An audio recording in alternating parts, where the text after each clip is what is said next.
Bonjour et bienvenue dans un petit atelier d'initiation à un tableur.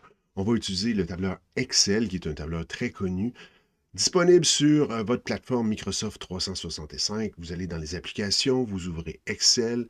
Vous aurez besoin pour cette vidéo, dans le fond, du fichier mon deuxième tableur.xlsx et vous l'ouvrez dans Excel Online ou en ligne. Dans le fond, dans un navigateur, ça va très bien faire l'affaire. Première chose à remarquer, le nombre d'onglets. Donc, dans le bas, vous devriez avoir 4 onglets, hein, fruits, température, pourcentage et un petit défi pour la fin. On va commencer avec la première feuille identifiée, la feuille fruits. Vous devriez voir apparaître des cellules déjà pré-remplies. On va s'intéresser aux cellules colorées et on va essayer de rentrer des valeurs et des formules dans ces fameuses cellules. Rappelez-vous, les cellules, c'est les cases comme telles. Je vais vous demander d'abord d'aller dans les cellules en jaune. Vous avez 12 cellules à remplir de valeurs allant de 0 à 10. Simplement inventer des chiffres, des valeurs, ça pourrait être quelque chose qui ressemble à ceci. Après, on va aller dans la première cellule en vert. Donc, dans les cellules en vert, je vais vouloir m'intéresser à la somme des fruits pour chacun des types de fruits, finalement. On se rappelle, pour inscrire une formule dans Excel, on écrit égal dans la cellule, égal, on ouvre, égale somme, on ouvre la parenthèse, et là, on sélectionne finalement les cellules. On peut écrire B3, 2.B6, mais c'est beaucoup plus facile de simplement sélectionner les cellules, fermer la parenthèse ou simplement appuyer sur Entrée ou Enter, et vous devriez voir apparaître, dans le fond, la somme du nombre de fruits. La première colonne, c'était les bananes. La somme des bananes, dans mon cas, ça donne 9. Et là, l'intérêt d'un logiciel comme ça, c'est de pouvoir, comme il faut, dupliquer rapidement l'ensemble des formules qu'on pourrait écrire ou des valeurs qu'on écrirait. Pour copier une formule, c'est très très simple, hein. On sélectionne la cellule qui contient la formule. Vous allez voir un petit carré apparaître dans le coin à droite complètement.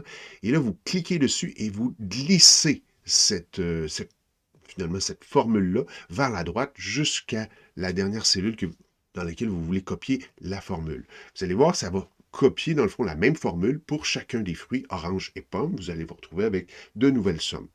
Maintenant, petit micro-défi, hein, dans la cellule en bleu, inscrivez une formule qui va nous donner la somme de l'ensemble des fruits. Je vous laisse l'écrire, il y a plusieurs réponses possibles. On va maintenant se faire un petit graphique, un petit histogramme avec les valeurs. Avant de commencer ou avant de faire le graphique, on va sélectionner les valeurs avec lesquelles on veut produire l'histogramme. Vous sélectionnez l'ensemble des cellules comme ici, donc de la cellule A2 à la cellule D6, et avec cet ensemble de cellules, on va aller dans le menu Insertion et vous allez cliquer sur Histogramme. Comme vous avez déjà remarqué, hein, vous avez quelque chose qui va ressembler, peut-être avec des couleurs différentes, à ce que vous voyez à l'écran en ce moment. Vous avez un premier graphique qui vous donne, dans le fond, le nombre de fruits mangés par personne, chacune des sortes de fruits colorés différemment. On va se faire une copie pour inverser, dans le fond, la signification ou le sens qu'on pourrait donner à ce graphique. Vous allez vous assurer d'avoir sélectionné votre graphique ou votre histogramme. En cliquant dessus, simplement, vous allez voir, dans le fond, des petits points apparaître tout autour du graphique quand il est sélectionné. On fait ensuite CTRL-C, CTRL-V. Dans l'informatique, CTRL-C, CTRL-V, c'est comme un copier-coller si on veut faire un duplicata.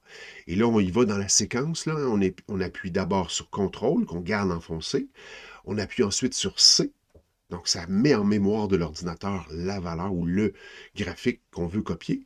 Et on va ensuite lâcher les deux touches et appuyer sur CTRL, qu'on garde enfoncé, et maintenant sur V, la lettre V qui, dans le fond, pour coller. Vous allez voir apparaître un nouveau graphique, une copie du graphique qu'on venait de sélectionner finalement. C'est ça, faire CTRL-C, CTRL-V. On va garder ce sélectionné, ou on va même le placer, ce deuxième graphique-là, et vous allez aller dans le menu graphique en haut pour intervertir les lignes et les colonnes.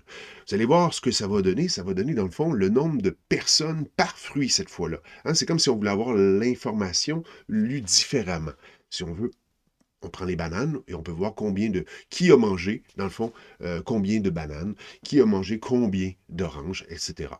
Ça complète, dans le fond, la première feuille, la feuille fruit.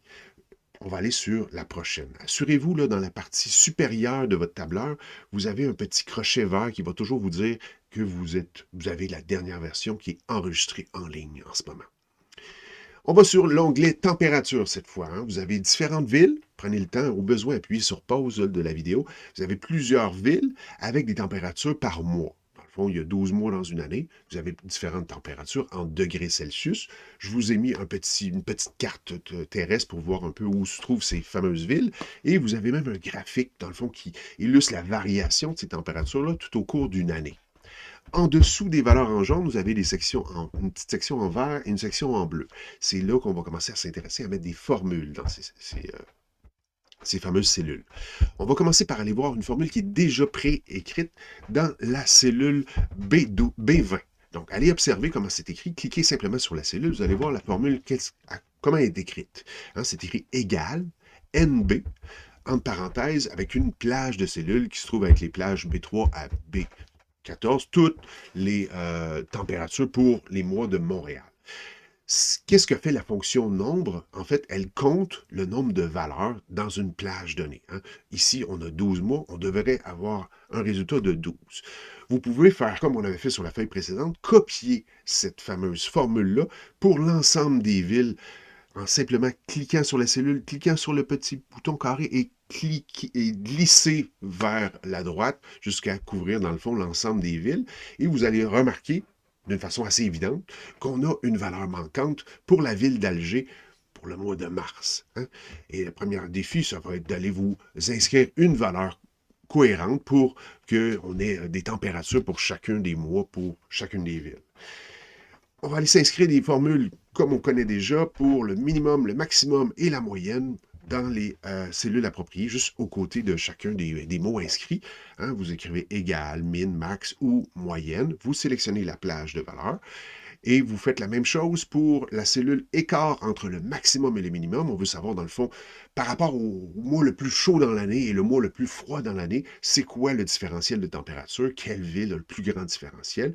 On va simplement écrire la formule suivante, égale, et vous allez sélectionner la cellule qui avait déjà une formule qui vérifiait quelle était la valeur maximum.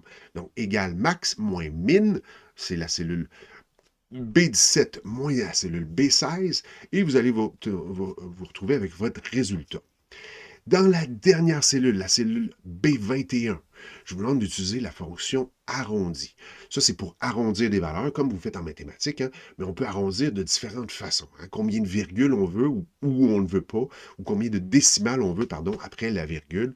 C'est ça que sert la fonction arrondi. Vous écrivez égal arrondi, vous ouvrez la parenthèse, vous cliquez sur la valeur que vous voulez arrondir. Ici, ça serait notre moyenne de température, donc la cellule B18. Et là, vous remarquez, il y a un point-virgule. À partir du point-virgule, on veut mettre des paramètres à cette fonction-là. Le paramètre pour la fonction arrondie, si on laisse 1, il y aura une décimale après la virgule. Si vous changez ça pour 0, hein, si on ne veut pas de valeur après la virgule, il va arrondir 100 décimales et vous allez vous retrouver avec une valeur ici de, par exemple, 7 au lieu de 6,8. Hein, 6,8 arrondi à l'unité près, ça donne 7. Vous pouvez prendre l'ensemble des cellules cette fois et les copier d'un bloc en les glissant vers la droite, hein, et vous allez vous retrouver avec toutes les valeurs pour toutes les villes. Ça complète la deuxième feuille. Prenez le temps d'écrire le bon titre pour le fameux graphique. Hein. Qu'est-ce qu'on voit dans ce graphique? Et vous pouvez observer dans le fond les différentes arrondis de moyenne, les écarts de température pour chacune des villes. On s'assure qu'on a bien enregistré notre fichier. Dans le fond, ça s'enregistre normalement de manière automatique si on a le petit crochet en haut complètement. On va aller sur l'onglet pourcentage. On va s'amuser un petit peu à jouer comment le logiciel interprète ou comment il affiche des pourcentages. Parce que vous connaissez ça un petit peu, lorsque vous avez des évaluations dans toutes vos disciplines, vous avez certainement des notes en pourcentage. Mais ce n'est pas toujours sur 100 la note, hein? Puis on veut s'amuser à changer ça. Donc, c'est un peu un petit exercice qui joue avec les pourcentages. Vous n'avez pas grande valeur sur cette feuille. On va aller cliquer d'abord sur la valeur 10 qui est écrite et vous allez cliquer le bouton de droite pour avoir le menu qui va apparaître et choisir « Mettre en forme les cellules ». Vous allez maintenant aller dans la catégorie, puis vous allez changer le standard pour un pourcentage. Dans le fond, on veut afficher 10, mais cette fois-ci en pourcentage. Oups, 10% qui devient 1000%. Mais en réalité, c'est parce que 1000 divisé par 100, ça donne 10. Et puisqu'on a converti le fameux 10 en 100, on se retrouve avec un 1000. Changez-le. Allez recliquer sur la cellule et tapez 10 simplement et Enter ou Entrée pour ramener ça à 10%. Dans la cellule juste en dessous, on va la laisser sous une forme non pas en pourcentage, si on veut. Donc, pour faire référence à la cellule du dessus, on fait simplement inscrire égal et on clique la cellule au-dessus. Par exemple, égal, et on clique sur la fameuse cellule B2 et on appuie sur Enter. Vous allez vous retrouver, si vous laissez ça en format standard, 0,1, puisque 0,1, c'est la même chose que 10%. 10 divisé par 100, ça donne 0,1. Maintenant, on veut savoir, en fait, je vous incite à inscrire une valeur. Si on avait un examen ici sur 100, un examen sur 100, combien ça va nous donner de points d'avoir 10%? Un peu facile, mais vous allez voir, c'est pour aller un peu plus loin qu'on commence avec le facile. Pour savoir combien ça va nous donner de points sur 100, on va multiplier notre note, qui est de 10%, par le nombre de points maximum de l'examen, qui est de 100 cette fois-ci. Pour faire la multiplication dans un logiciel comme un tableur, on va utiliser l'astérix, qui est au-dessus du 8 sur la plupart des claviers. Donc, Shift 8, ça va nous donner le fameux astérix, le petite étoile, qui est la multiplication. Donc, on veut multiplier quoi? Multiplier les 10% par le fameux 100, qui est le nombre de points maximum. Vous allez taper égal dans la fameuse cellule B4, vous allez taper égal. Vous pouvez cliquer littéralement les cellules, ou vous pouvez l'écrire directement comme c'est inscrit ici. Là. Donc, si on veut sélectionner la cellule A4, elle va s'afficher tout seul. Vous écrivez ensuite le fameux multiplicateur, l'étoile, et vous sélectionnez la cellule B3, et vous appuyez sur Enter ou Entrée, et là, vous allez voir apparaître la valeur 10. C'est pas surprenant, 10% de 100, ça donne 10. Maintenant, on va aller dans la cellule juste au côté de 10% et on va écrire 20 pour avoir le fameux 20%, pour voir dans le fond différentes valeurs qu'on pourrait avoir, différentes notes pour un examen. Hein? Et là, si on sélectionne les deux cellules, B2 et C2, et qu'on glisse vers la droite, comme je vous montre ici à l'écran, hein, vous allez voir le logiciel interprète tout seul qu'il y a une incrémentation, qu'il y a des bons de 10, et là, il va inscrire des valeurs 30, 40, jusqu'à où est-ce que vous voulez aller, c'est-à-dire ici, par exemple, on pourrait se rendre jusqu'à 100%. Vous pouvez ajuster les décimales dans le menu en laissant les cellules sélectionnées. Vous pouvez enlever les décimales pour juste vous laisser ça à 10, 20, puis pas 10,0. Donc, ajuster les fameux décimales après la virgule. Si vous sélectionnez ensuite la formule qui était dans la cellule B3, vous pouvez glisser ça aussi jusque derrière dessous la dernière valeur. Vous allez vous retrouver avec l'équivalent en valeur décimale de chacun des pourcentages. 0,9, par exemple, c'est 90%. Maintenant, on va aller voir, dans le fond, la fameuse formule. Hein, si vous regardez la cellule K3, pardon, elle fait référence à la cellule K2. Tout est beau pour le moment, hein? On veut juste que ça réfère à la cellule du dessus. Si on regarde maintenant la fameuse formule qu'on avait mis pour savoir combien ça va nous donner si l'examen est sur 100, et qu'on étire cette valeur-là jusqu'au bout, hein, ça devrait nous donner, des valeurs un peu bizarres. Il y a quelque chose qui ne va pas. Hein? Si on avait 10, on se retrouve avec 2, 0,6, 0,24, etc. Ce n'est pas du tout les chiffres attendus. Et on va essayer de comprendre c'est quoi le petit problème. Hein? Pour aller voir, on va aller voir dans la première cellule problématique. La cellule C4, c'est la cellule qui contient la valeur 2, qui devrait contenir la valeur 20, puisque 20% de 100, ça donne 20. Si on regarde à quoi fait référence cette fameuse formule, quand vous cliquez sur la formule de la cellule C4, hein, vous vous retrouvez avec B4 multiplié par C3. Et B4, c'est la valeur 10, c'est pas la valeur 100. Donc, ça ne fait pas référence à la bonne cellule.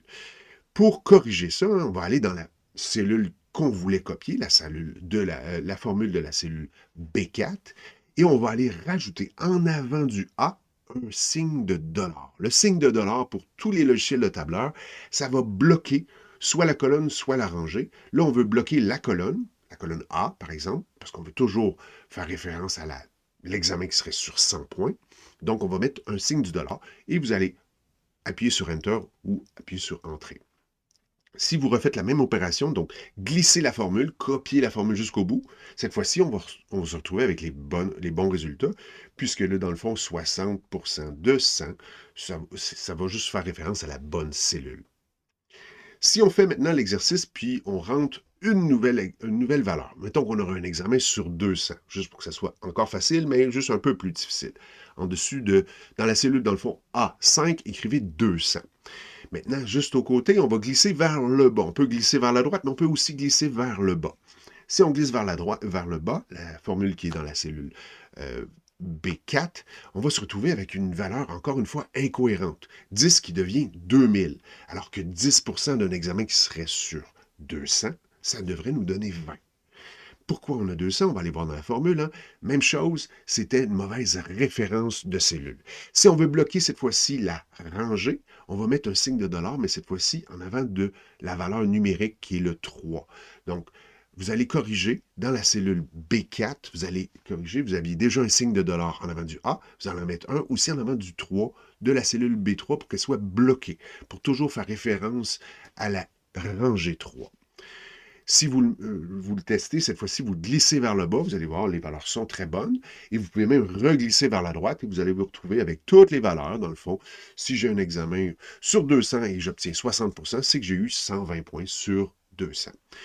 Et là, on peut inscrire un examen fictif qui serait sur un chiffre bâtard, n'importe quel chiffre. Ici, j'ai mis 32. On glisse et on reglisse vers le bas et vers la droite, et vous allez vous retrouver avec toutes les valeurs de points qu'on aurait, puis ça, dans le fond, c'est ça qui pourrait être intéressant, de dire, dans le fond, si j'ai un examen qui est sur 32, puis je veux avoir la note de passage, combien de points j'aurai à accumuler? Hein? Si j'ai, par exemple, un examen sur 18, ça va me donner 10,8. Et là, vous pouvez tester avec n'importe quelle valeur dans la fameuse case A6. Vous allez voir, en fait, vous avez un ajustement de chacun des pourcentages, 90, 100, 70, etc. On peut faire une dernière vérification, donc dans la cellule juste en dessous de G6, donc dans la cellule G7, on va faire le calcul pour voir si c'est vrai que 10,8, ça nous donnerait 60% si l'examen est sur 18. Pour faire une division, donc une valeur divisée par l'autre, dans un logiciel ou même dans l'informatique en général, on va utiliser la fameuse barre oblique. Si vous utilisez la barre de division, là, la barre penchée vers la droite, là, hein, vous allez indiquer au logiciel que vous voulez faire une division. Donc, dans la cellule G7, simplement faire la formule suivante, égale, vous allez prendre la valeur, ici c'était 10,8 puisque j'avais mis un examen sur 18, et vous allez sélectionner la cellule G6 et vous allez diviser cette valeur-là par la valeur de la cellule A6, qui est 18 dans ce cas-ci, et ça devrait vous donner 0,6. Vous pouvez même, parce que vous savez le faire, convertir cette valeur-là en changeant de catégorie pour un pourcentage et vous allez obtenir 60%. C'est pas une surprise, puisque c'est toujours très, très exact, ce genre de logiciel. On s'assure qu'on a enregistré, on a terminé la troisième feuille, pourcentage. On arrive à la toute dernière feuille, ça va aller très rapidement. C'est un défi que je vous lance. Vous avez quelque chose qui ressemble à ceci, hein, et je vous demande d'écrire ou de formuler littéralement les formules nécessaires pour calculer les pourcentages de chacune des populations restantes pour chacune des années. En fait, vous avez des valeurs, hein, je vous ai mis différentes années, et vous avez une quantité de population pour près de 5000 espèces, un peu plus de 5000 espèces, et on a une évolution de ces quantités de population-là. Sans surprise, les populations des espèces diminuent, mais on veut savoir si, par exemple, en 1970, ça correspondrait à 100%, ben, combien on est rendu de pourcent en l'an 2020, par exemple. Vous allez le faire pour chacune des années. Hein. Appuyez sur pause au besoin, là, je vous ai écrit le paragraphe du défi. Hein. Remplis les cases jaunes avec des formules pour trouver ces pourcentages. Autrement dit, s'il te reste 15 458 populations en l'an 2000, cela représente un pourcentage de combien par rapport à une quantité initiale de 34 836 populations en 1970. Donc ça, c'est votre défi. Je vous laisse comme ça et ça termine l'atelier de cette vidéo.